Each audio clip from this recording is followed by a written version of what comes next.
Fala pessoal, nosso planeta está em constante ebulição e é muito importante que fiquemos atentos às transformações do espaço geográfico em nosso dia a dia.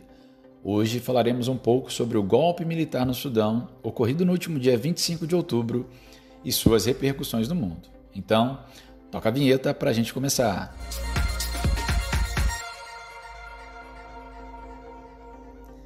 Territorialmente, o Sudão é o terceiro maior país do continente africano.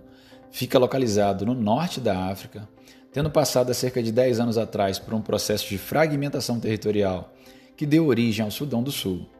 No último dia 25 de outubro, militares tomaram poder para prender o primeiro-ministro interino do país, Abdallah Hamdok, dissolver o governo e decretar estado de emergência.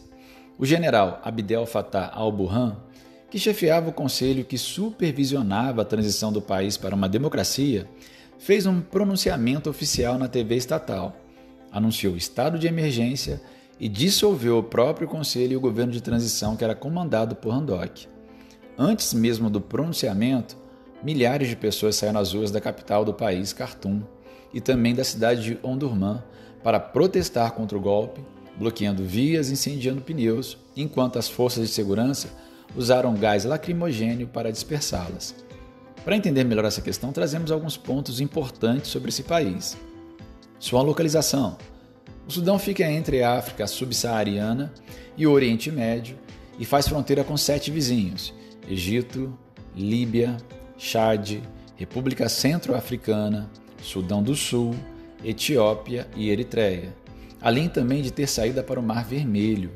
Ele só fica atrás da Argélia e da República Democrática do Congo em extensão territorial no continente africano, e tem cerca de 42 milhões de habitantes. Para efeito de comparação, a Argentina, nossa vizinha, tem 45 milhões de habitantes. Até a independência do Sudão do Sul em 2011, o Sudão era o maior país do continente africano e também o maior país do mundo árabe. Sua capital é Khartoum, onde os rios Nilo Branco e Rio Nilo Azul se encontram e formam o Rio Nilo, um dos mais importantes rios do planeta. A religião é predominante islâmica. O país possui um dos menores indicadores de desenvolvimento humano, em torno de 0,510, e em um ranking com 189 países, está empatado no número 170 com o Haiti, o país mais pobre do continente americano, atrás inclusive de países como o Afeganistão, que está no número 169 nesse momento, palco de uma recente insurreição com a ascensão do Talibã ao poder. O que era esse governo de transição que foi derrubado? O país era comandado por um governo interino desde 2019, quando o então ditador Omar al-Bashir foi deposto. Al-Bashir governou o país por cerca de 3 décadas, entre 1989 e 2019, e deixou o poder após protestos. 4 meses após a queda do ditador, foi criado um Conselho Soberano, que era formado por civis e militares para supervisionar a transição do país para uma democracia. Civis e militares do Conselho frequentemente discordavam sobre o futuro do país e o ritmo da transição para a democracia.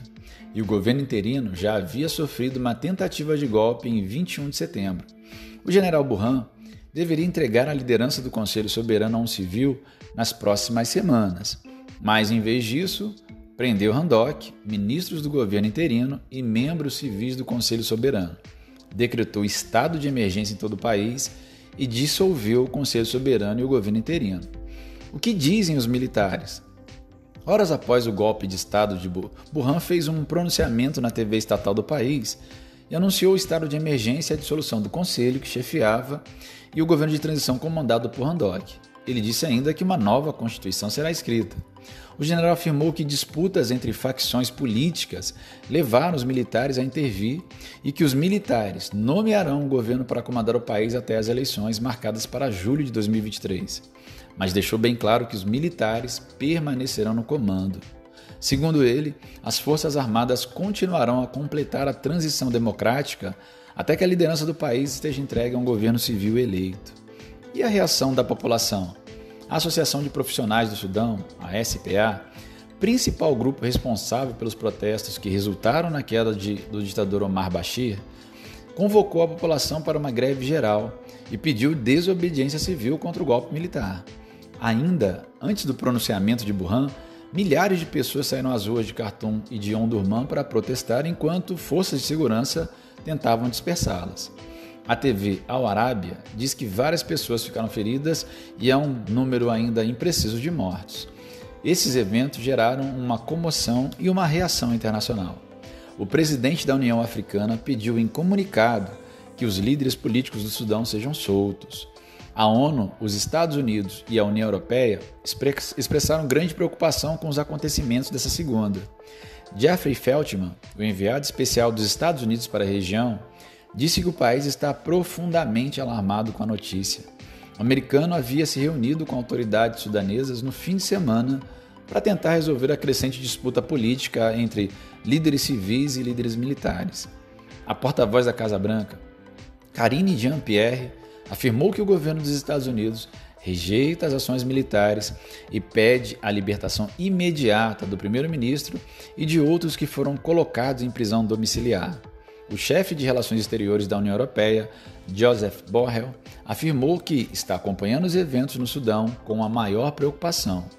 Volker Perthes, representante da ONU, afirmou que a entidade está profundamente preocupada com relatos de um golpe em curso no Sudão. Galera, então é isso. Daqui a pouco a gente retorna com mais informações e conhecimento de geografia para o seu dia a dia. Se você gosta desse tipo de conteúdo, não se esqueça de se inscrever no canal, de ativar o sininho das notificações e deixar nos comentários a sua opinião e sugestões sobre o assunto. Daqui a pouco a gente volta falando um pouco mais de geopolítica e geografia para o seu dia a dia. Obrigado e até a próxima. Fui!